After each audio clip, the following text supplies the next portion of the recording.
Hello everyone, it is time for this week's live stream. So we are going to be talking about the 400-gallon build. Yes, Mina, you are first. We're going to talk about the 400-gallon build. This is part 2. We talked about the beginning part of this process last week. We're going to continue. And I don't know how many of these episodes there will be. We're just going to work our way through it, and then, then we'll be done with it. So I'm glad you're here. I wanted to catch you up on a couple of things first. Let's see. I don't have a handy picture. Terrible timing. Let's disconnect that because I don't need it. Hopefully the volume is better. I found a setting. I changed it. So I've been told it's too low. It's not loud enough. And I keep apologizing. So, I mean, the microphone is literally this close to me, other than me putting it in my mouth, which would be ridiculous. I'm hoping it's better. Hey, Will, I hope your tank keeps holding water. Where is my picture I'm looking for? I see what happened here. All right.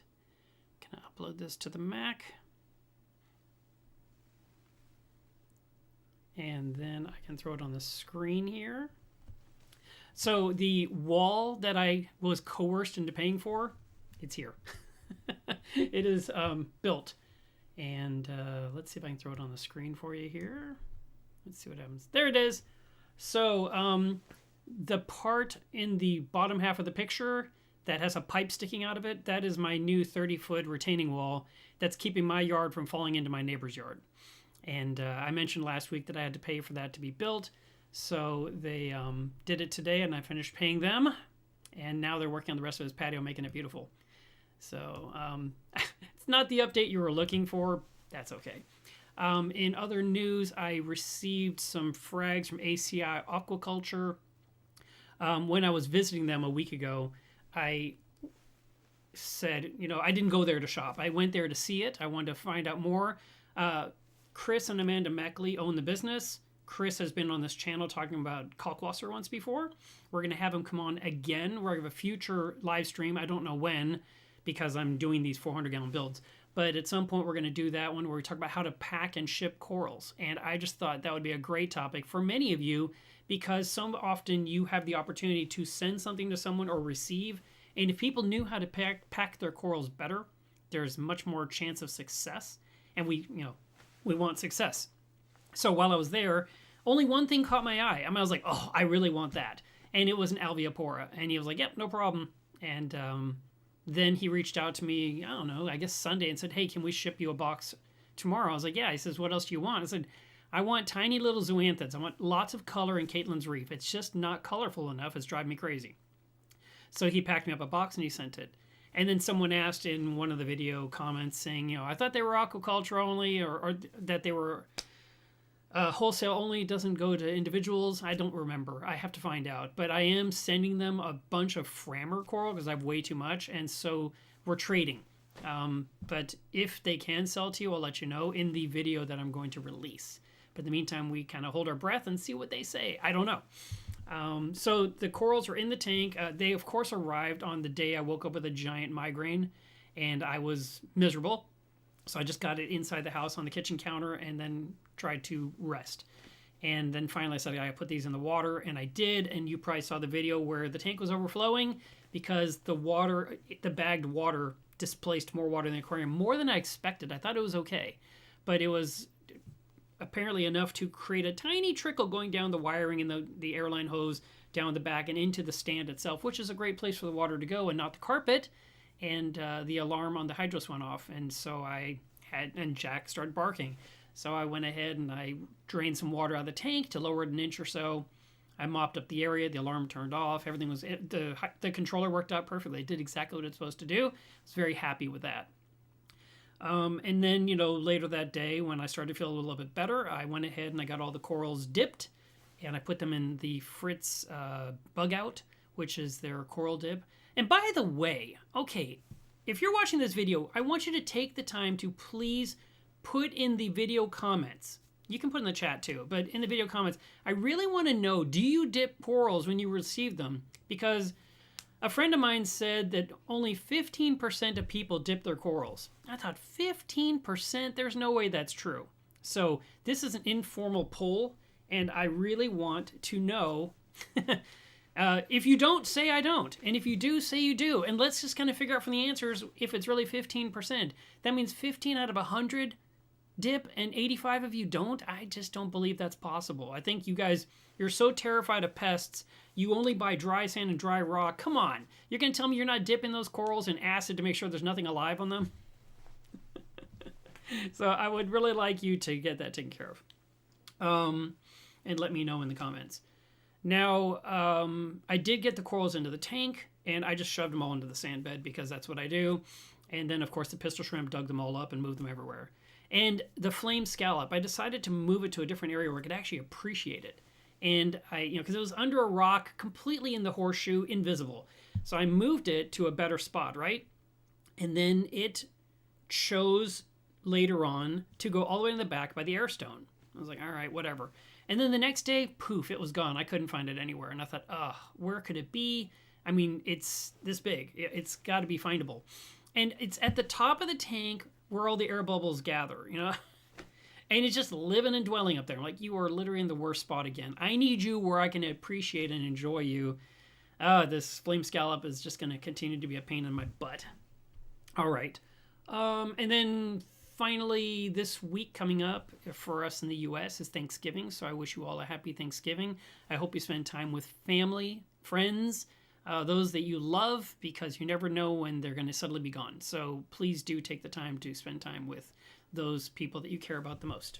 All right, so let us get into our topic for this week. Let me see if I can switch. Now, this first picture is going to be terrible because I don't even know who took it.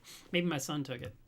But this was me back in 2010, very excited to get the plans from Marineland of my new aquarium. So my shirt says, I glue small animals to rocks. That was a hilarious shirt I got at an Oklahoma show. And you can see my old desk area. Wow, that is so long ago. Some of those pictures in the background are pictures I've taken, which have been on the wall ever since, 14 years basically, maybe longer. So I'm about ready to just go ahead and look at my arsenal of photos I've taken and print up some new pictures and put them in those frames and have something new to look at because it's been a long run. So here are some of the plans I got from Marineland. And I'm not going to keep them on the screen long term. If you need to pause, you can. But it's just the glass and the different panels and how it was all designed. And here is my dream tank on paper. And now let me jump back here to this screen. There was a problem with, hang on, what's happening? Oh, sorry. There was a problem with, even though I got all the pictures in the correct order, it still shuffled them all up for me. So now I got to find where the next thing is.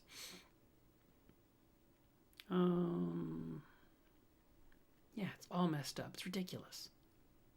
Where we left off, I had poured the concrete and had the French drain in place. Then I wish these were in the right order. This would make my life a lot easier. I think we'll just go with this. No, this doesn't look right. Oh, man, they are really out of order. So annoying. Actually, I just jump around. That would make you guys really happy, right? Let me do that. So, at this point, the concrete is cured. It's been I'm going to assume I waited at least a week for the concrete to get hardened. And then Bobby came over. Maybe it was even longer because I had to wait for Bobby to come over because he had the hammer drill. I didn't own one at that time. I had plenty of drills, but nothing that could go into concrete. And he brought over his, it looks like a DeWalt. And we just made it really simple. We used the wedge anchors where you just drill into the concrete. You drill through the 2x4. Obviously, the 2x4 and the concrete. And then you put in the anchor, you tamp it in with a hammer, and then you use a socket wrench and you tighten them. And as it wedges, it grabs into the sheetrock. It grabs into the concrete and holds that bottom plate, that 2x4, down on the ground properly. And then the other thing we had to be really, I had to really think through was where I'm putting these bolts, is that going to be a spot where a stud needs to be? So I tried to map out my layout for where all the 2x4s were going to be. And Bobby did that part. And here he's hammering it in. And that same day, we also put up the left wall. So that part over there on the left, you can see, was erected with the door frame. And there's going to be a couple more pictures. We're going to go through a lot of pictures today. And then you can see in the background is the, straight in the dead center of the picture, you can see there looks to be basically a doorway. There's some pink foam with some, it looks like duct tape going down the center. That was the old door. That was the doorway that I came in from the kitchen into the fish room previously. Now that wall on the right, where the diagonal 2x4 is on the right side, that closet is going to be ripped out. That is a hall closet. It's no longer going to be in use. That will be the doorway into the fish room. And I'm just going to jump around. This is going to be terrible. So that's the closet itself that is about to be destroyed. I'd already peeled off the sheetrock to get to the walls. And then the next part was remove all those studs. I went ahead in the long wall. I went ahead and framed it for a window air conditioner unit again, because my thought process was, it worked in the last one. On the 280-gallon tank, I had the fish room with a small window unit. I just thought I'd put in a slightly larger window unit this time that would blow cool air into the fish room and keep it nice and comfortable for myself, keep the tank the right temperature, which is ideal, and have the ventilation go out the back and up into the attic again, like I did with the previous tank. So when I did this, I took copious notes. I wanted to know where everything was. I marked where every stud was on paper, so I wouldn't have to just use stud finders and guess where things were. I wanted to know exactly where it was, the four corners were, because that was going to be a spot I cut out later to put in my window unit when it was time. We were doing this, this was the end of October, early November when we were working on this wall. And so I know what I did initially, just put all the sheetrock up. And then later on, when it's time to cool the room, when there was the need because Texas heat is a real thing, at that point I was going to go ahead and cut out the square opening and find a window unit that fit. I also oversized it a couple of inches to give myself some wiggle room in case the unit was bigger than I anticipated. So you can see the doorway that I'd be using to go out into the garage. You can see how full my garage was full of crap back then. It's kind of funny as I go through these images, like, wow, I can't remember this. It's changed so much. There's the bottom plate bolted down. Man, I wish these were in the proper order. And you can kind of see the shape of the room coming together. You can also see how the ceiling looks like quite the mess. All right. So now we're going to see if we can jump around to another logical spot. I think we're going to go to this one here. So the ceiling was a mess, and there was a reason for it, which I didn't even know about till I tore the ceiling open. But the garage ceiling was giving way, just letting pieces of sheetrock were coming loose and trying to drop off. It was an ongoing battle. I was actually adding wooden furring strips across the joints to kind of reinforce things as it just kept pulling itself apart. And when I knew I was going to be putting an aquarium here, I kept thinking, I hate this section of the ceiling. I'm going to just replace it with new sheetrock. And that's actually what I did. But the big concern was all that insulation on the top. Now, you can wear face masks and you can, let it all rain down and then sweep it all up. I didn't want to deal with that mess. I just wanted to get the job done. But I finally just committed to it. I said, that's it. We're just going to remove all this. And we did. We peeled it all off. There was some new insulation I just blown up there a couple of years ago. So I was kind of in the process of, we'll save it, we'll reuse it, we'll just carry the bags up there and re-release it. And then in the end, I didn't do any of that. So we tore it all out. There's all the insulation down on the ground. And I took special note of where the studs were also in the ceiling. And I'll tell you why in a little bit. So here's 5 bags of insulation that we have carefully gathered up because I wasn't sure if I was going to use it yet or not. And then the hall closet was torn out. And you can still see the inside of the closet itself there. And that wooden board was part of the light hanging apparatus that worked so well for my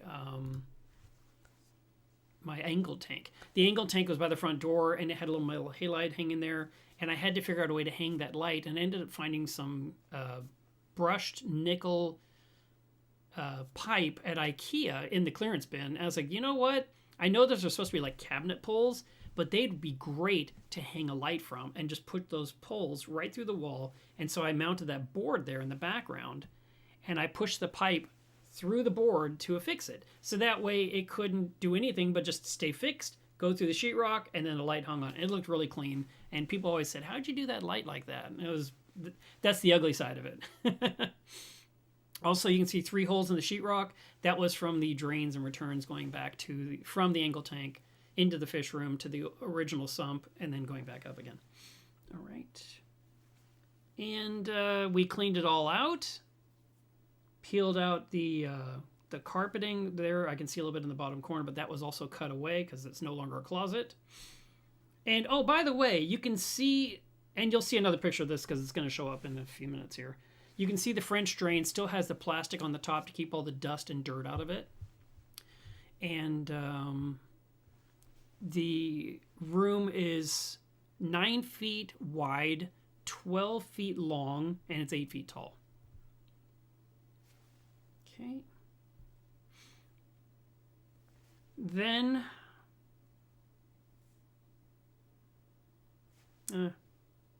just another view of the mess. Oh, aha, here's the part I need to show you. So this is why the sheetrock was coming off the ceiling, and I didn't even know it. These trusses are all coming together to this intersection, and this spot in the epicenter has dropped about 1.5 inches. Look at that. It came way down. And that is why the sheetrock was letting go. So I thought, well, let me go ahead and jack this back up and run lag bolts through that header or that major beam into that intersection and just tie it all together. So that's what I did with these pictures here. Oh man, why are they all out of order? Grr. Let's see. So I used a lag bolt. I had to pre-drill the hole, obviously, for the lag bolts to go in. And, oh man. All right, we're getting close to the red spot. Don't worry. Went to Harbor Freight, and I bought this 12-ton jack. This thing was like $21. I only needed it for one job, just to lift that thing up straight up. A floor jack couldn't do it. It was way too much weight. The entire roof of the house, I was trying to lift it all upward, couldn't do it, but this guy could. So I set that on the concrete floor, and then I created this lift beam out of a bunch of different 2x4s. I didn't want to just use one straight board and have the board kind of turn like a banana and snap out or ricochet out or do something terrible. So I created kind of a quad beam to keep it nice and rigid, and then I put a cross piece across the top to kind of lift everything at once. And I even use bungee cords around the top to kind of tie it all to everything when I'm getting it all straightened up. Because again, me working by myself on something, you usually have a second person like, hold this here while I'm putting the jack there, I'll lift it up, we'll get it snug, and then we start to lift. But no, I'm doing it by myself because I'm determined to get this done. So I did go ahead and jack it up where it needed to be, and it wasn't hard. It was just a few pumps, and then it got the parts aligned properly, and then I was able to start tying it all together. Now, I showed you that already. What I didn't expect was when I lifted that intersection of trusses to line up with the rest of the main trusses of the house, that my new wall that I just put up no longer touched the ceiling. The ceiling was now about 1 inch, 1.5 inches up above it. And that was part of the problem with building that wall when we were trying to put it up. Normally when you build a wall, it's pretty simple. You have a bottom plate, you have a top plate, and you have a bunch of vertical studs. And normally you cut all the studs the same size and you just put them in one by one by one, and it's relatively right. This area where I was working from the kitchen all the way into the end of the fish room, it was so varied and uneven and confusing, and the numbers never made sense, and I just kept cutting what fit, and I worked on it. And then when I but I didn't know I was going to have a problem with the ceiling. I thought the ceiling was the ceiling. It just was messy, but we'd put new sheetrock and be happy. But with that one board 1.5 inches below all the other boards, how am I going to put new sheetrock over that? There's no way. So I had to get it all straightened out. Now you might say, well, you should have hired a professional to rebuild the trusses. This area was never supported in, this house is a 50-plus-year-old home. And at the time, that area where it's all coming unglued was directly over the area where your 2 cars would park. It's a 2-car garage. There's no boards, there's no wall, there's nothing to support it.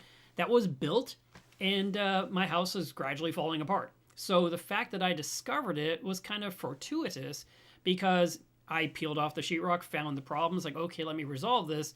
But it wasn't like there was something I could go out and do or add some kind of jack stand to like lift it up forever and have this pole in my way. I just needed to resolve what was bad and make it better and hope that the house doesn't let go of itself. And to be honest, with my new wall, that's the back wall of the fish room, I've actually created a new resting point for part of that roof section to rest on. So the house is made of trusses that are designed or built in a way where you don't have to have any interior walls at all. But again, those triangular, whatever that section is called, because normally a truss is a huge triangle, and you just put 1, 2, 3, 4. I mean, there might be 40 of them across the full length of my house, maybe, I don't know. And then you have the hips, and the hip is where the roof comes down at an angle, and that is what's tying into my straight trusses. And those pieces had somehow, with the house shifting and doing things over all the years, had separated.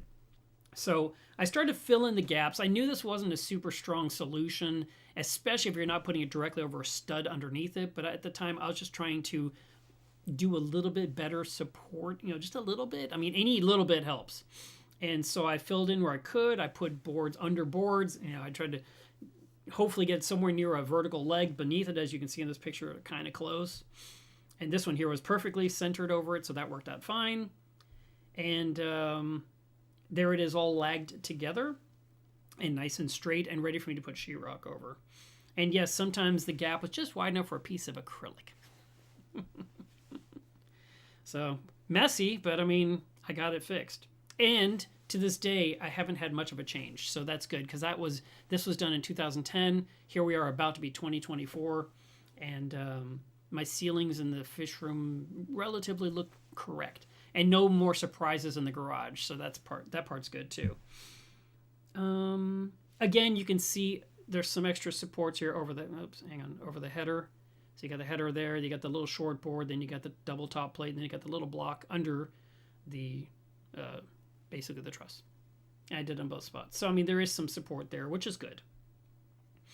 And then the tank was arriving. It was actually in Fort Worth. So this is 11/5/2010. Basically this month, 13 years ago. And it had arrived in Fort Worth. I was told the truck was on the way. And I needed to get the sheetrock on the ceiling where the tank was going to go. If I could just get that one part done, I thought that's a good goal. So I went ahead and, I picked up a couple sheets and I got them on the ceiling. Now, here's the thing I did. And this may help you if you're going to do a build process one day yourself, doing something similar to what I did. You may, when the wall is open or the ceiling is open and you can see all the trusses, that's the perfect time to write things down, draw a sketch, put the measurements from the wall to here, to here, to here, and just write down those numbers and save them. Keep a little log, because that's exactly what I did. Because later on when I did my rolling light rack, I knew exactly where every joist was. And it was super convenient, and people were like, how did you know where those were? And I had my little cheat sheet. I'm like, right here. And they're like, that's crazy, because most people would be like looking for the joist, or they'd find it, they'd pop a line, you'd see chalk dust on the ceiling. I didn't need to, because I had everything written down before I covered it up with that sheet of sheetrock. I just had to get this in place, and it was secured just over the tank area. I still had the rest of the room to finish, but the tank was arriving. We cleaned up the area to prepare it for where the stand was going to go. The stand's already been here, as you saw in last week's video. And that is the ceiling. I also went ahead and I painted the board that would sit on top of the stand. So this is MDF, and I used some kind of a exterior paint to seal it up. And you know what? I've had no issues with that plywood. Yeah, I'm sure that's MDF. That's my style. I would have used MDF. Anyone else would use plywood, but I was like, no, I'm going to use MDF. It's nice and straight and true. And I went ahead and sealed it with exterior paint, and I've had no issues with swelling or damage all these years later, and that board is still under the tank to this day. Then I used double stick tape that I found at Home Depot, and I used the tape to adhere the board to the top of the stand so it wouldn't move. The opening where we're bringing the tank in, that is going to be a closed off wall, but for now it's wide open, and that's the most access I could provide for all of us to get in there. And there's the double stick tape on the top of the steel stand. And then the board was put in place. And the idea is when you're taking this giant heavy tank and trying to slide it across, the board would just kind of slide off too. So by taping it down, it keeps it in place. But if you were to screw it down, you've created the potential to do damage to the aquarium itself. And I got this from a couple of aquarium builders. They said, put plywood on top of your steel stand, but don't mount the board to the steel, because otherwise it's just like putting it straight on steel. And so it's flexible enough. It could move if it needed to. If something was wiggling or bending or slightly tweaking, the board is only taped down. It's going to pop loose. The glue's not forever. But this was my solution to make sure we could install it without any struggle. And so this is the point where we're waiting for the truck to show up. It finally came in at 5 p.m. It pulled up in front of my house, and it was 55 degrees out. There's the giant semi-truck on my street. There's my old Ford Explorer. And he came with a giant forklift. That crate is my tank. And he had to then remove his forklift from the truck. And there's a video that I've put in this video's description already that's about 3 minutes long, where you can see the forklift coming off the semi-truck and then grabbing the tank and bringing it up the driveway. And then we unboxed it. And I know there's more slides I got to show you. I feel like we're slightly out of order because, like I said, the pictures did not save in the right order, even though I put them in a separate album to make sure this was correct this time. And it's still, Apple decided not to play nice with me. So we're removing all the wood around the tank itself. And there was thousands of screws. And there's my tank. There's my dream tank. I didn't have to wait too crazy long for it initially. I got it in November. My tank had leaked in July. I thought of what I'd like to have in July. So August, September, October, 3-4 months till the tank arrived. And now everyone's just looking at it, knowing how heavy it is.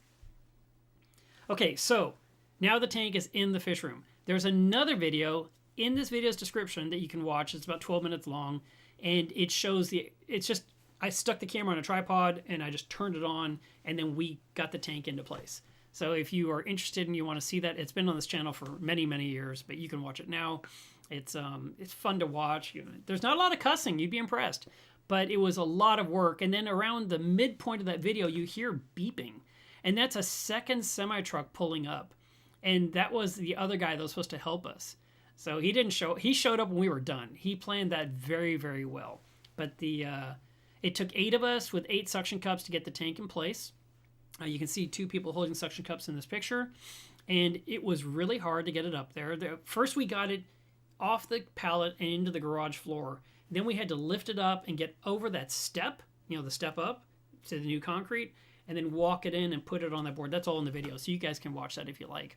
And we then had to jiggle it and get it just exactly square on the stand, square with the sheetrock walls that makes that corner in the background. I wanted everything to be lined while I had human beings to help me, because there was not going to be a lot of me moving anything once I was abandoned.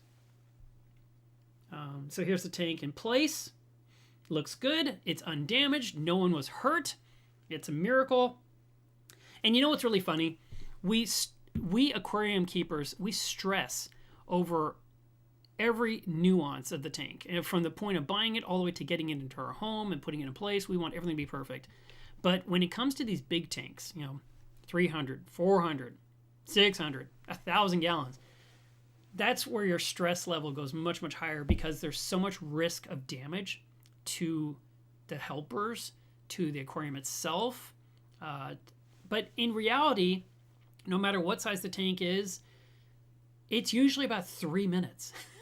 It's not like, okay, it's a big tank, it's going to take 10 hours to put this in place. Oh, it's a medium tank, it's going to take 4 hours. Oh, it's a 400 gallon. We can do that in 10 minutes. Once it's in the air and everyone's holding on, we go as quickly as we can to get it where it needs to be, and that's usually at the most 3 minutes, usually less. But the leading up to it, it's not even procrastinating. I think it's hesitation, because you're like, oh my God, this is going to be so heavy. And it was. And this was a hard tank to lift, because that external overflow kind of made the end really hard to hold on to, because the box was in your way and we could not touch the overflow. I mean, it's on there, but it's on there with silicone, and there's nothing about it that you could grab onto or yank or pull or tug or push. You had to grab the glass around it. Now this tank you're looking at right here is made of 3/4 inch on the front and back. I believe the bottom is 1 inch, and then the end panels were 1/2 inch. And then later on, when the tank leaked and I had it replaced, we did 3/4 inch all the way around just to give it more purchase for those corners, so that way it would not fail. Also, in this tank, and compared to the one I have now, you can see the plastic trim did not go around the overflow box. It just stopped at the tank, and the overflow box was added at the end. And it didn't really look that nice. And so when they had to rebuild the tank later, spoiler alert, they gave me a black trim all the way around to make it look nice and clean. And it actually gave me a place to put a lid on top to keep the light out off the plumbing that goes down to the sump.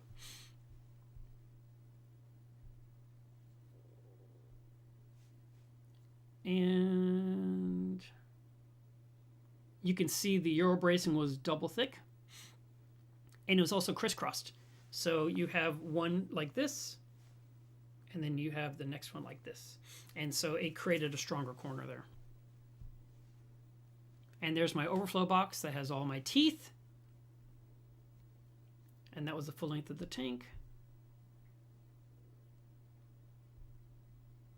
All right.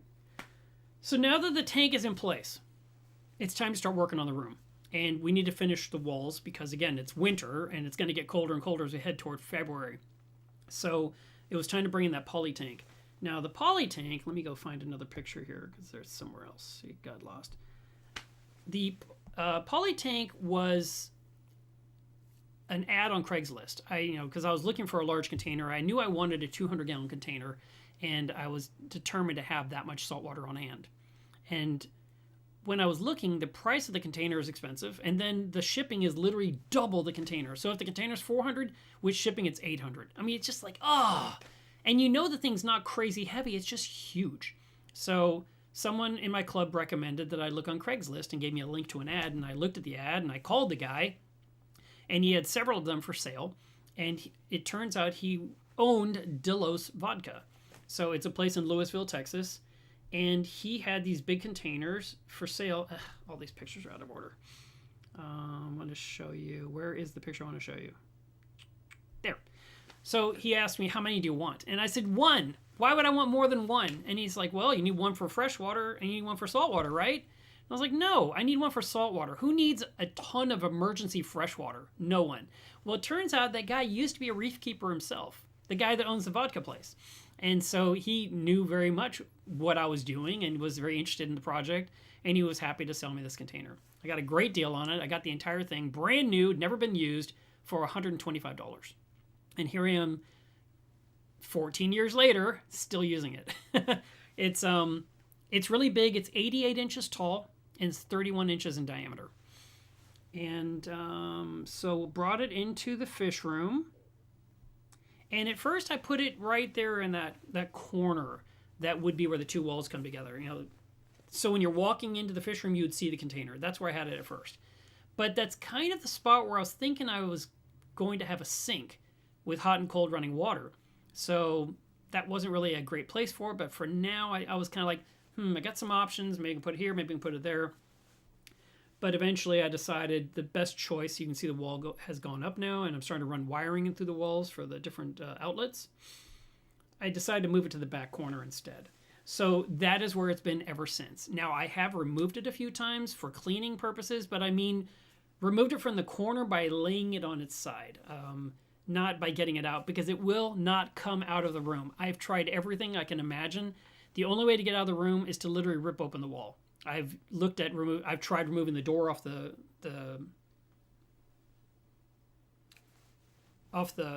frame, when you take the hinge pins out to take the door off, and the casing was still too narrow. I removed the casing and I still couldn't get it out. I was like, So it lives there. And the day I do take it out, I'll have to take a Sawzall to it and just cut it into pieces and get it out of the room, and maybe then install a slightly smaller one, maybe a 200-gallon. This one's a 250-gallon. It's actually 265 gallons according to the label on the container, but it holds 250 gallons of salt water. And the only hard part is that there's no room. It's just so close to the ceiling. And, I thought about that ceiling situation a lot. I thought about what about creating a frame and making a high point where I could stand up a little bit higher on a ladder next to the container and pour the salt in, give myself some headspace, just create this weird sheetrock riser right over. I think that's ridiculous. No, I'm not going to do that. Plus, I'm sure there was going to be a truss in the way anyway, so I just abandoned that idea. But it is really close, and I think there's a picture here. I showed it to you a second ago when I didn't want to. Well, it's 10 inches from the top of the container to the sheetrock. So there's only enough room to use like that little plastic container you can see. I used to put salt in that and pour it in, or take a bag of salt and cut open the bag and pour the bag of salt in. But something larger just doesn't work. I mean, it's very limited space there, and it's been a hassle. I won't deny it. It's been a little bit of a pain. Then the inside of the sheetrock continued to get done. I mean, we got all the wiring in place, got all the electrical boxes in place, got everything where I wanted. I put all the outlets up high. There's only a couple of places where the outlets are down low. There's a total of 6 circuits that go into this fish room to all the different areas from a sub panel. That picture is in here somewhere. Here's my son that was helping me, standing in the former closet area. The ceiling is complete. A couple of those really cheesy lights were what got me started. To this day, they really haven't changed much. It's kind of funny. And then this thing right here flooded the room within the first week of testing the water. And I had to, I want these in the right order. I saw this water coming down the driveway, and I was like, why is there water coming from my fish room? There's not even an aquarium there yet. I mean, there's an aquarium, but there's no water in it. And it was from that fitting. So I had to, I think what happened was when I was sweating the fitting onto the copper pipe, that I inadvertently overheated the seal and ruined it. And so those were removed and new ones were sweat on to hold water and have an easy on off, and they've been like that ever since. So no surprises yet. Some more of the water.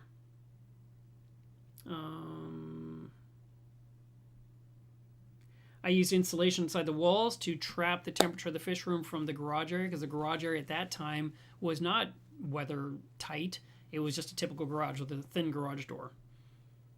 And then once that room was completely insulated and sheetrocked, then I could take off all the pink foam. So my son helped me remove all this foam from the walls that were preventing dust from getting into the house itself. And then, I had to help a little bit too, of course. And you can see the livestock is still in the troughs.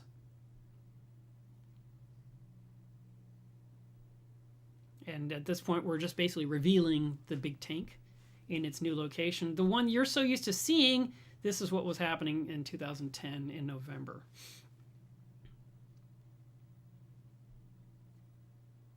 So that was my crazy looking lab experiment.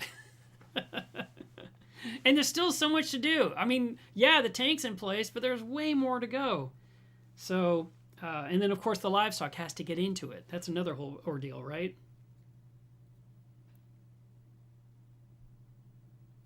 All right, so the next step was to get water from the RODI system all the way into the fish room, because I had told myself I will never carry jugs of water again. So the plan was to run RODI tubing from the unit through the ceiling, through the kitchen, all the way into the fish room.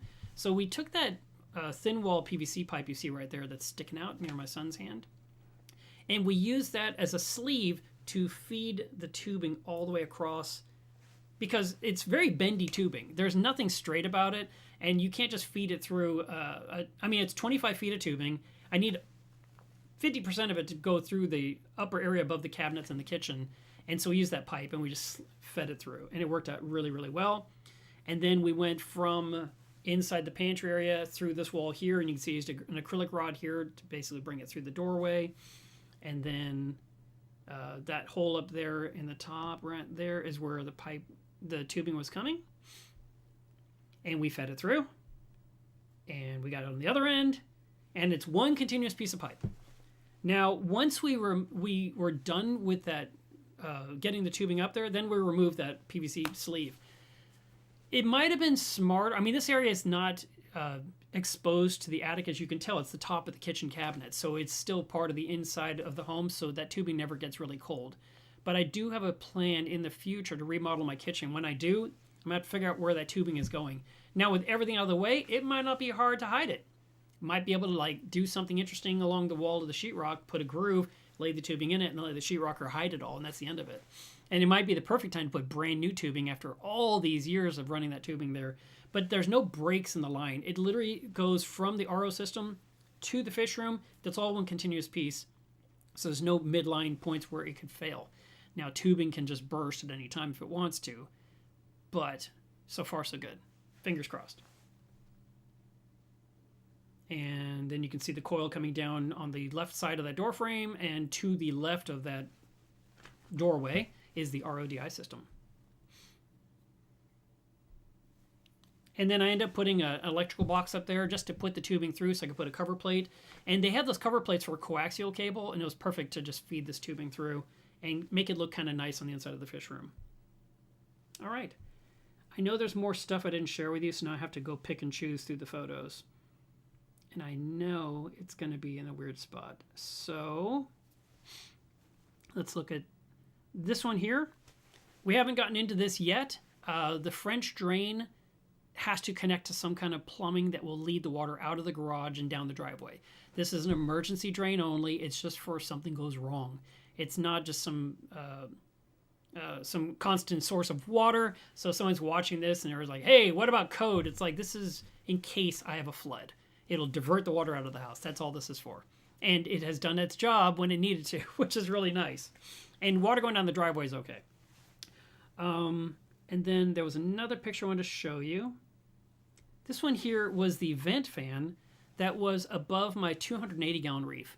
Now, when I installed it in the ceiling, I put it directly above the metal halide lights because I thought all that heat from the lights and from the ballasts will go straight to a vent and go straight up and out. And that way it doesn't trap the heat in the room and let the room get warmer and warmer and warmer from the lighting being on for whatever it was, 10 hours a day. So I had it over the lighting, and I thought, and I noticed from time to time I get condensation problems where it would drip off the vent on top of the lights, and I'd take the light fixtures down and wipe them to make sure they were nice and clean, and I would, make sure they weren't getting rusty and make sure none of that stuff dripped into the tank itself down below. So with the 400-gallon, I decided this time I'm not going to put the vent fan over the aquarium itself. I'm going to put it to the side of the aquarium. And that way, it still draws the heat out. It only has to, the lights were still metal halides, so nothing had changed in that area. But the heat would just migrate there and go up and out the whirlybird of the house. And that way, if there was drips, it drips on the concrete and doesn't drip in the aquarium itself. So let's see if we have another picture. So if you look in this picture very, very closely, you can see the attic fan. I don't know why I had pink foam around it. Clearly I was trying to insulate around the sheetrock itself. But if you look right here, you can see there's what looks like dryer duct going straight up to the whirlybird. That is the duct from the vent fan going straight up to where the thing is spinning and drawing the hot air away. So I wasn't even filling my attic with heat. I was literally sucking warmth out straight out the roof. And I had a light switch in the fish room where I could turn this on and off. And it was on probably about 363 days out of the year. And then maybe we'd have like 2 or 3 really intense cold nights where, it was like 18 degrees or 9 degrees or something really low. And on those nights, I decided, just turn off the vent fan. There's no reason to take heat out of the house during the cold night. And then in the morning when the metal halides came on, just flip the switch and turn it on again for the day and then turn it off that night. So there'd be occasionally where that thing would be turned off. But most of the time, the vent fan runs 24/7. Okay, let's see what else I want to share with you. The sub panel that was installed on the garage side. I didn't want the breaker box to be inside the fish room because of the moisture, the salty content of the room. I figured in the garage area it's much safer in the long run for no surprises coming up, and that worked out really well. So this sub panel goes to a 50 amp breaker in the main panel of the house, and then you see 2 breakers in there, but there's actually 6. And a couple of them are GFCI, and the rest of them are standard breakers. GFCI is more likely to trip, like a nuisance trip. It can, but it's there to keep you alive. So what I chose to do is use GFCI for the lighting assembly. And that way, if I was standing over the tank on my walkboard and I had my hand on the light rack and I somehow accidentally pulled the light rack into the water and the lights and the electricity combine, and it should immediately trip because it's GFCI. And that's how I had it for a long, long time. When I switched to the Sky, the LED lighting that I use now, it would not work with a GFCI breaker. It couldn't. I don't know what's going on, but I couldn't resolve it. So I just ended up removing the GFCI for that one. So now that's a standard breaker as well. But I still have a GFCI for the breaker that handles the heaters. Because again, heaters in your hand, in the sump, you break one, you want to trip the breaker as quickly as possible. And so it is designed that way. But so that's that part. And you can see some electrical boxes. I'd mentioned I put them mostly at up high points. That lower box is actually lower on the garage side for me to plug more. I said, while I'm running circuits, let's give me a spot for my table saw. Let's give me a spot for a router, things like that. And then the electrical box was grounded to the cold water pipe because it's fine to run a ground to the main breaker panel, of course, but I decided to add another ground to a cold water pipe as well. And then during this whole process, I also had picked up, I just noticed this in my pictures, there was my package from Avast Marine where they had sent me my skimmer swabby. I have been using the skimmer swabby on my skimmer for 13 years, coming up on 14. And I don't regret it for a minute. If you guys don't have some way to automatically clean the neck of your skimmer, you are missing out. I love this thing, and they make them. They're a DIY kit. You just let them know what you need, and they will send you the pieces, and you can build your own to fit right onto yours. I actually hired them, just build me one. I said, don't make me do it. Just make it. So they shipped me this. And then when the motor burned up one day, I said, just fix it. And they're like, okay. And I mailed it back to them. And the funny thing is, the lid was a perfect match for the same lid that my Euroreef skimmer had. That's what this protein skimmer is. It's a Euroreef. And then when I got the Nios, I was fortunate that the collection cup of the Nios was the exact same diameter as the Euroreef, so the skimmer swabby went right on top of the Nios and continues to operate perfectly. So very nice product. Just want to point that out to you guys because I came across it. Also, I've been running this reactor for many years. I got this also in October of 2010. NextReef's not even in business anymore, but they made these beautiful reactors, and I have two of them, and I can use them for running nitrate R from Brightwell to remove nitrate. I can use it to run carbon. I can use it for biopellets, and that's what I did for a few years. I used biopellets. So a very nice reactor. I thought I had saved a picture of it, but I don't see it. And I think that is all the pictures from today. I don't see anything else that got overlooked or omitted. So that is where we're leaving off. Let's see how we're doing on time. 48 minutes, not too bad. So why don't we just leave it at this picture right here? And I can answer some of your questions. How's the perfect time for you to... Oh, I see a whole bunch of stuff in the chat. I didn't even know the chat was happening because I moved it to one point. There was nothing fresh. I thought you guys are really listening. But I do see some comments in here. Oh, thank you, Michael. He says ACI is wholesale only brick and mortar. Got it. All right. Well, fortunately, I'm doing a trade. And they knew in advance. I told them well in advance before I showed up that I was going to give them Framer. And they were like, yes, we'll take it. So I'm going to be sending them some stuff on Monday. Insane Reefer says, I'm doing a water change as I watch some fish coming in from the marine collectors on Tuesday.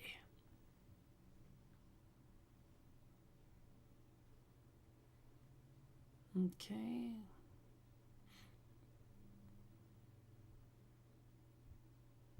Triggerfish says, let the Android users know Reef Trace released their update to fix the bugs. So there you go. I see several comments of people saying they dip. Michael says, I dip occasionally. Mina says, I always dip with Revive. Marek says, yes, I do. Stefan says, I dip. Alex says, I did not dip corals my first year of the hobby. That sounds like you do now, though. Dustin, how on earth are you watching in the car? I know you're listening. How are you going to see all these pictures I shared?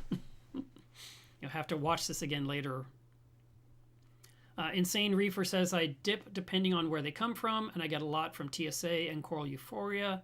Never had any problems. Okay, so listen. It does not matter who you... I'm not talking just to you. It doesn't matter who you're getting corals from. It could be from your absolute best friend. Doesn't matter. Whenever you get corals, you dip them. Doesn't matter if you've had great success, you've never had a problem. Just takes one little bug to cause a little bit of stress in your life. So, I mean, I came across pests in my tank that I didn't expect. And I was like, how is that possible? I dip everything. Because life finds a way. So always, always dip. And don't say, well, this company's totally safe. Don't believe that, because things can... Maybe that company was always safe, but today they're not safe. Something went wrong. Somebody made a mistake. Somebody missed something. And then you buy it and you put it in your tank and, oh my God, now you've got a problem. So it's really important that you stay on top of things like that. Let's see. TMRV says, I dip corals with Coral RX.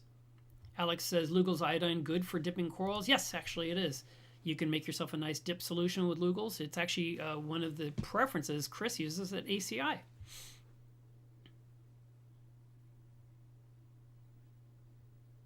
Let's see. I see people in the chat telling people to hit the like button. So that would be awesome. By the way, this one picture I've left on the screen here, the kitchen table you can see in the foreground, there's a board on top of it, and that board was where I built a lot of my acrylic products for my customers for a long time. Even while this process was happening and I'm working on a tank, I still had to keep taking care of the customers. Because back in 2009, the year before this happened, I had decided that Meatless Reef was going to be my only source of income. So, yeah, I was working full-time around all this livestock in temporary tanks, looking forward to a brand new dream tank, plus building the room where it has to go. And now that the tank is here, it's like you'd think, oh, great, you just move everything in. Like, no, there's all the plumbing, there was painting, there was tape and bedding. Oh, the sheetrock. So not fun. Lynn says, I'm going to switch this now because we're kind of done with that.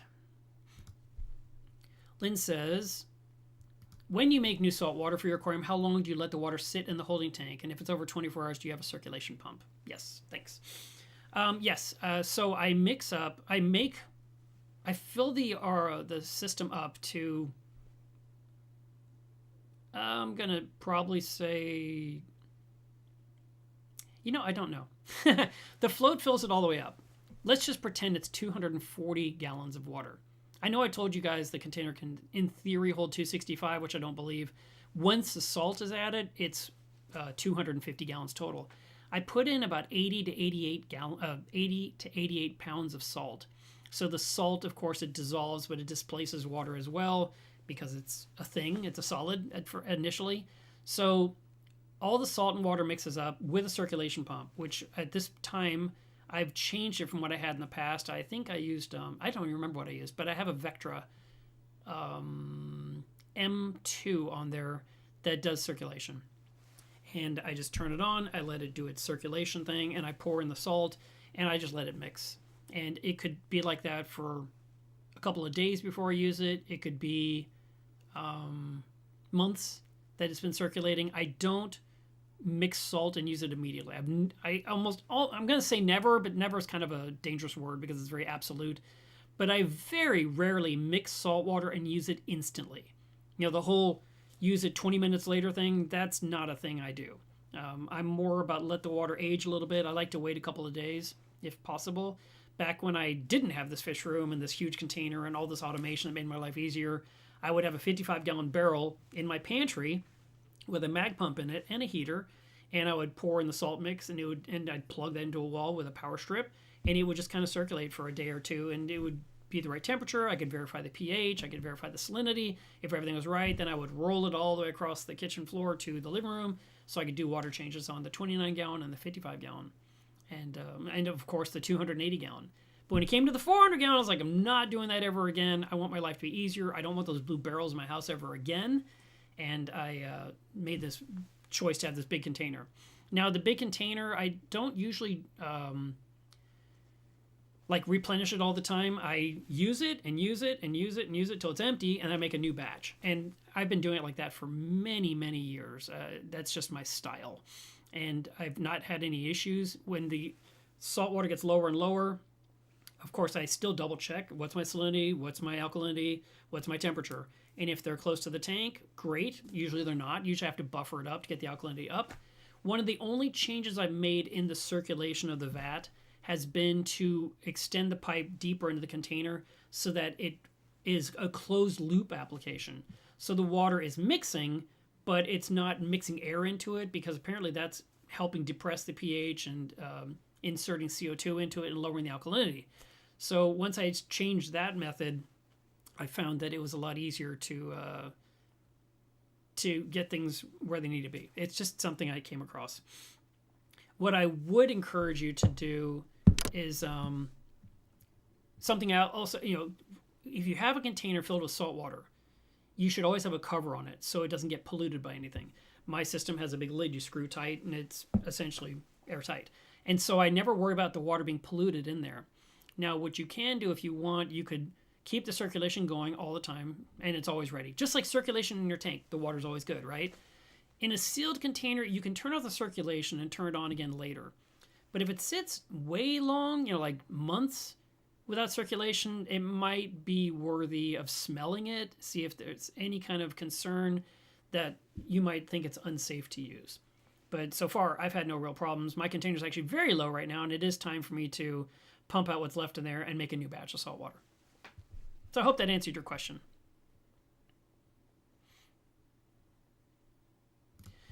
Insane Reefer says, I have the Two Little Fishy stainless steel algae scraper. Can I use silicone grease to lube it up for rust prevention? I don't think you need to do that, but you could ask them. You could ask them directly. It's stainless steel. Usually, if you just clean it really well and put it somewhere to dry or dry it and then put it somewhere safe, it shouldn't rust at all. And I remember I was visiting Ryan, my friend who has a 1,000-gallon reef. He's a surgeon. And all of his stainless steel stuff looked perfect. I was like, how on earth are you doing that? Because all of our stuff kind of looks wear and tear. And he's like, if you know how to clean these utensils, they'll last forever. And he just kind of smiled at me like it was a secret. I'm like, okay. So maybe he's putting it in that, I don't know. I mean, maybe he's doing what they do at the office. At doctors' offices and hospitals, they have a thing they can put their stainless steel in. And my brain is thinking convection. I'm sure that's wrong. But they just kind of cook it. And then they seal it in wrappers to keep them completely germ-free. And then they peel them open when it's time to use them. But maybe he's doing something like that, perhaps. But I don't think you need to put silicone grease on it.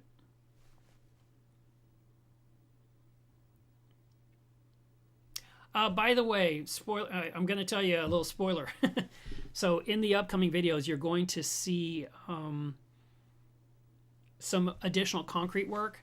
So if you've gotten to this point in the series and thought, okay, I know what to do with the concrete, wait a little bit longer so I can fill you in on a little bit more detail, because there were some changes I had to do to make the concrete work better in my favor and to work well with the floor drain.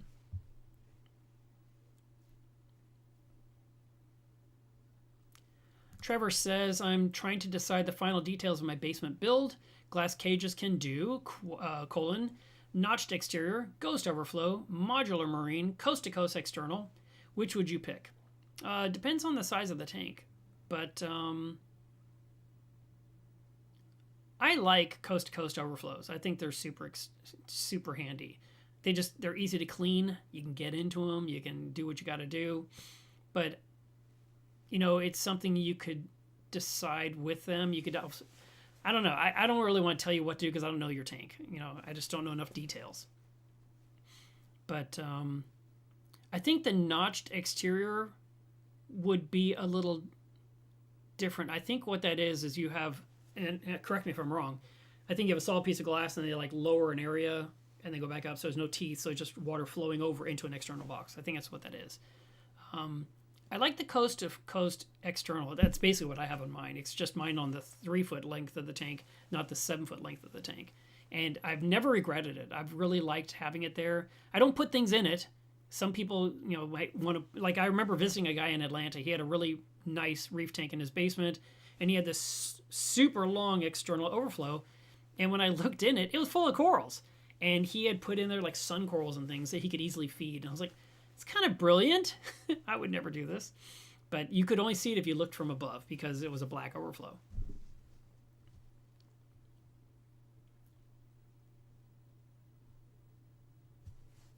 Wilmar says that he dips everything in Coral RX or Revive depending on the coral.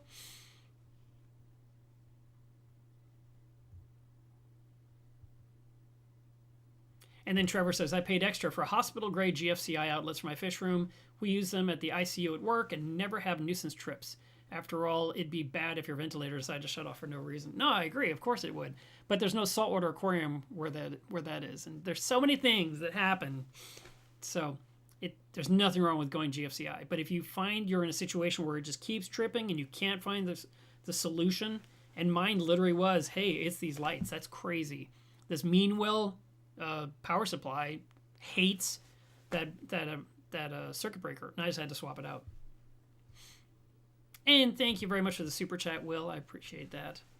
I will buy some bananas for Jack. No, for Spock. Though Jack might take a bite. She's already decided she likes eating nori, which is pretty funny. Robert Wright says Avast will retrofit your skimmer lid if you ship it to them. So if you don't want to do it yourself, they can do it for you. That's basically what I did. I was like, here, just make it happen. John says, when is the best time to feed your corals? Usually when they're open, like when they're extended. That's the ideal time. So like, for example, in Caitlin's Reef, every time I see that gorgonian open with all the white polyps, I think, let me get some food in the tank right now. I have been putting in Bena Reef probably 4 times a week. It's not every single day. I think that I would somehow find a way to overdo it and mess up that ecosystem. But I do find that that Bena Reef works fine without causing any issues with water parameters thus far, using it within reason. Now I'm not even measuring it like more. I used to take a quarter teaspoon and do this. Now I just grab a plastic spoon, a little cup of water, and I just scoop, put it in, stir it. I'm probably using more than a quarter teaspoon every single time, and I do that. When you're feeding your reef, like for example, if you want to feed corals in your tank, one of the tricks that I think works pretty well is you feed the fish and wait about 10 minutes or so, because that food hits the water column, the fish go crazy, and they gobble it all up, but the flavor is still in the water, and you may see your corals opening up wider. That's the perfect time to put in some kind of broadcast food for the corals to eat as well, whether that be Bena Reef or Reefroids or some kind of small food like arctopods from Reef Nutrition, or you were trying to use the AB stuff from Red Sea, the green fluid. There's lots of different choices of things you can use, but it's usually best to do it when the corals are interested, rather than just putting it in at some arbitrary time and hoping they figure it out. Now, that being said, if you're very consistent and you always do it at 4 o'clock every single day, your corals will learn to be ready at 4 o'clock. They'll just know what time it is, and they'll be anticipating the meal. So there is that, and it can help. But it just depends on the type of coral, really. SPS corals, I believe, tend to feed more at night and probably extend their polyps more in total darkness than they would during the lit hours, because there's no chance of a fish bothering them or pestering them. So I would suggest feeding some stuff late at night sometimes too. All right, any other questions? Desert Elephant says, can we see the color from the lighting schedule change on Caitlin's Reef? No.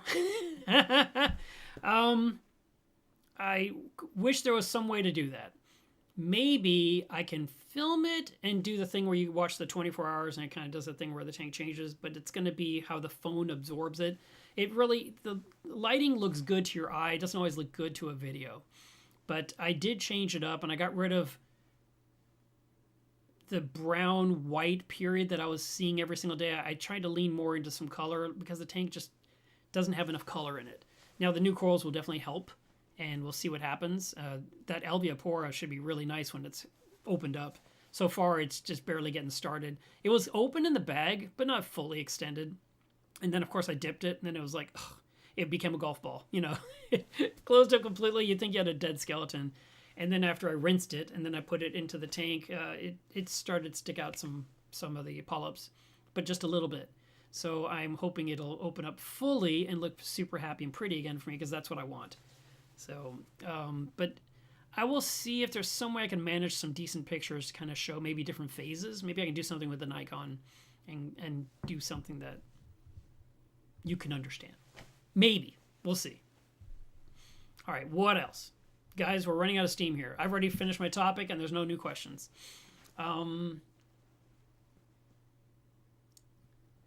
Since I mentioned coral dipping, let's just talk about it. And feel free to ask more questions. The coral dip that I chose to use was from Fritz, and that Fritz is my sponsor, as you saw before during the slide presentation. Their product's called Bug Out. It's all natural, and you can use other things too. I mean, whatever it is you want to use, I'm just choosing to use Bug Out because I have it.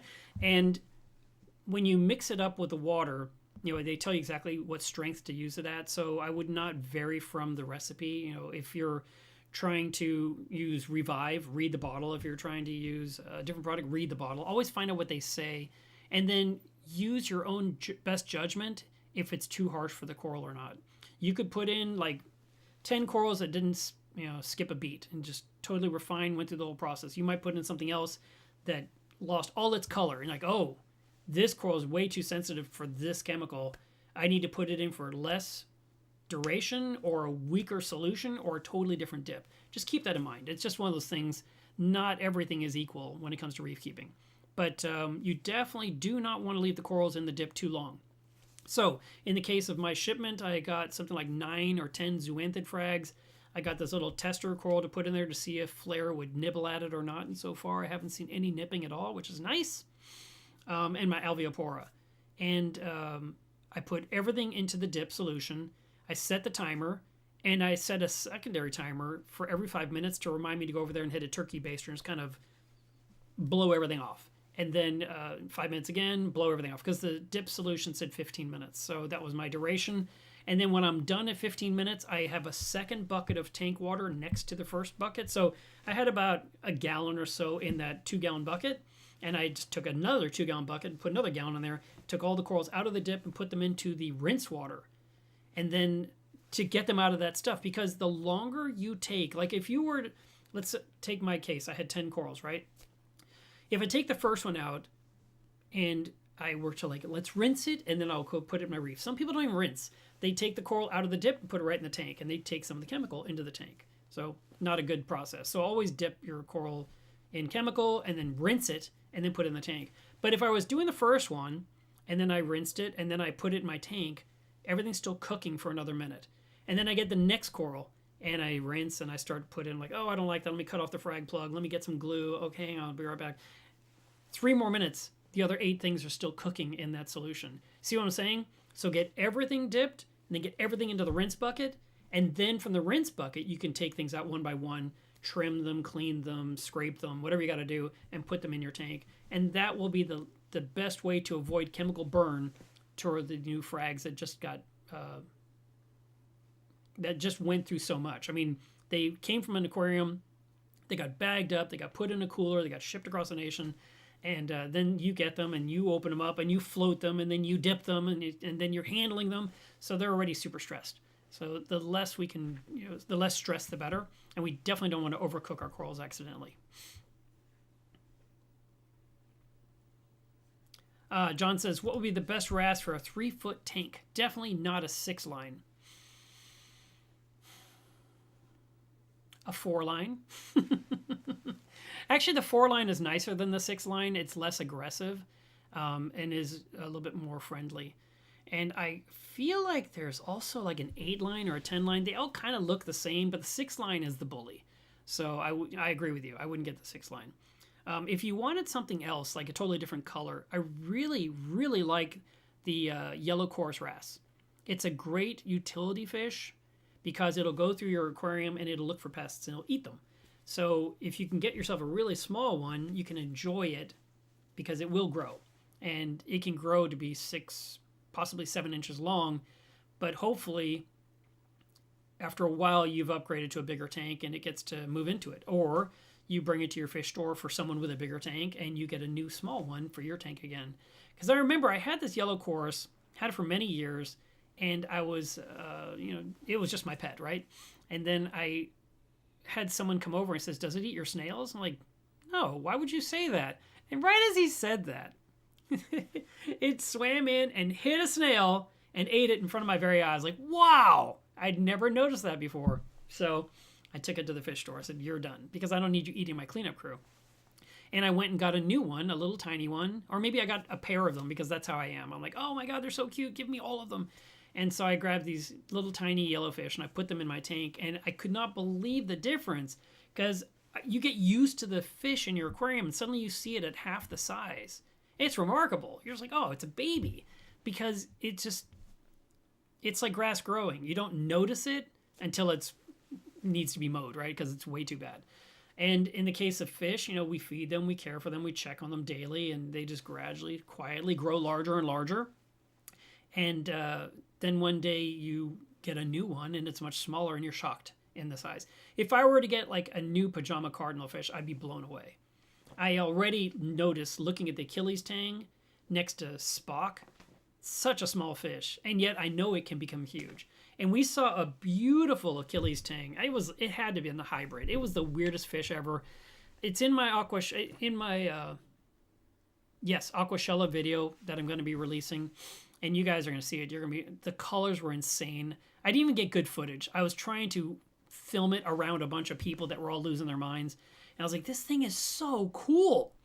Hang on, let me see if I can just dump it on here right now. Let me find it. I'll just drop it into this live stream. But first, I gotta find it.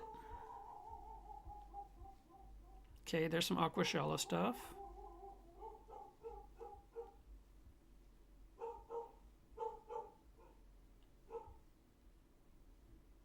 That's ACI. All right, I missed it. Hang on. Okay, got the video. Let's see if I can make it show. Let's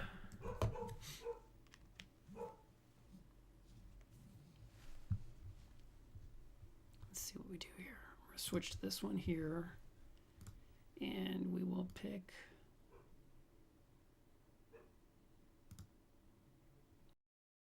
That work?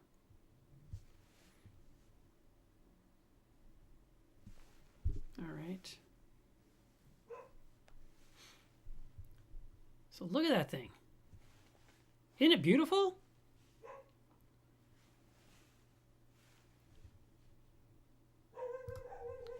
It's just gorgeous. Here, let me hit play again one more time. Like I said, it's not great footage, but that fish was amazing. And of course I was trying to hide. I cannot believe all the color on that fish. Beautiful specimen. And of course I went back later to film it again, and they're like, "We've already boxed it up or given it to the buyer." And I was like, "Ugh, so disappointing." Because I wanted to get a really good picture of it. And I missed my opportunity.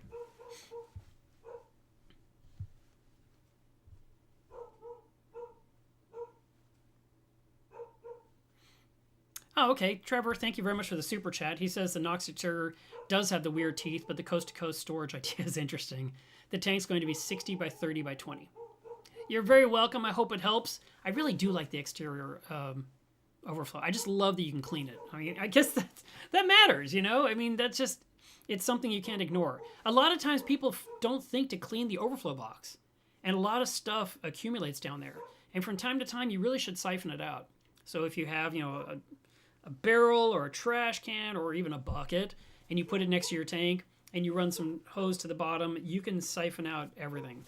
And I did that with the 280. I could not see in those overflows easily, but from time to time I would just use 1-inch tubing, so I had a nice large orifice for the inner diameter to suck out even snail shells, and I would just drain all that stuff out. And I was doing it to prevent nitrate issues, because my tanks had nitrate back then, just like they do now. But it's not too bad. The last test I did was 35 ppm, so not too horrible. I had it at 80 for the longest time. It was awful. Lynn says, "Are you ever going to grow your beard out again?" I don't know. Probably not. I did it for Caitlin, and I kept it for her after her death, and that was kind of her thing. So, don't know. I mean, I'm not going to say never, but I kind of like my look. All right, let's jump to this. Today is Water Test Saturday. It's really important that you do test your water parameters. I'm not going to go through a big spiel about it. I just want you to do it. I hope you'll do it because it's going to help your livestock live longer. I hope that you guys have a great week, and I look forward to seeing you. I plan to do a live stream next Saturday. So if anything, you can come to the live stream with the list of things you got for Black Friday. I'm very curious to see if you went shopping and if you got any bargains and what you saved money on. I am aware that I can lower the price for Apex and Hydros products in my website. I got an email last night. I think I might just do that because I have one of everything and I'd like to sell them.